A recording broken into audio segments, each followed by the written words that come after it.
मन की है अभिलाषा तेरे दर्शन में पाऊं। हो मेरे मन की है अभिलाषा तेरे दर्शन में पाऊं। ओ स्वर्ग के राजा कब तक ऐसे आंसू बहाऊं। मेरे मन की है अभिलाषा तेरे दर्शन में पाऊं। हो मेरे मन की है अभिलाषा तेरे दर्शन में पाऊं।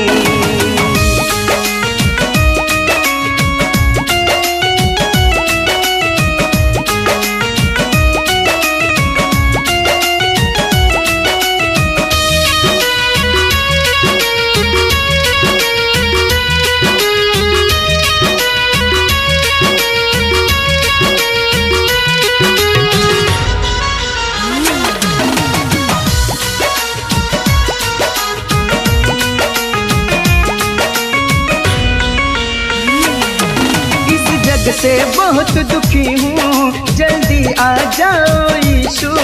दर्शन तुम दे दो हमको और संग ले जाओ यीशु।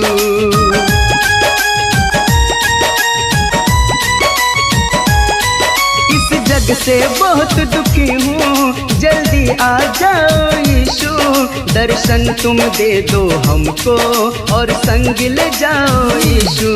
मैं कब तक ठोकर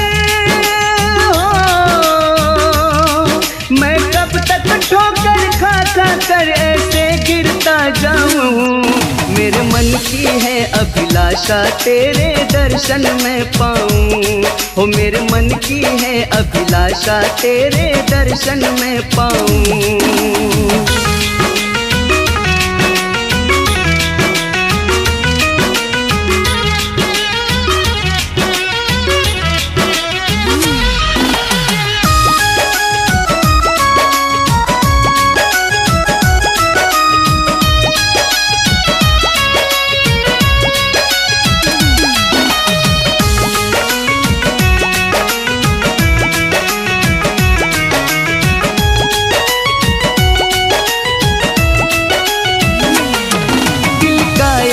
दर्द बताओ हम किसे सुनाए यीशु।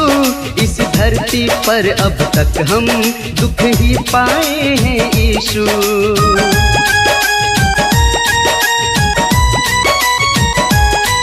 दिल का ये दर्द बताओ हम किसे सुनाए यीशु। इस धरती पर अब तक हम दुख ही पाए हैं यीशु। तेरे दर पे सिर को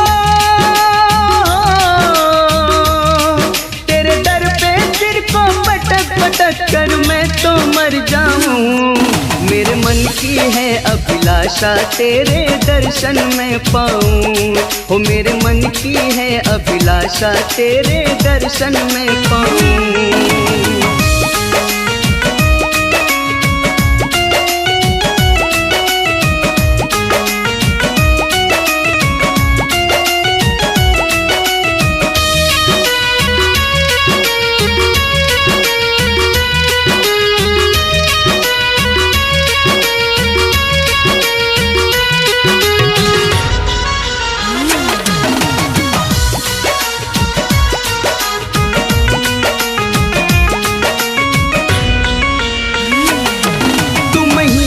एक सहारा और कोई नहीं है यीशु। सूरज पुलकित के सर पर तुम हाथ धरो मेरे यीशु।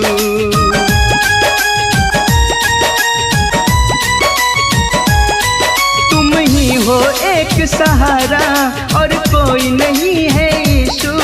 सूरज पुलकित के सर पर तुम हाथ धरो मेरे यीशु।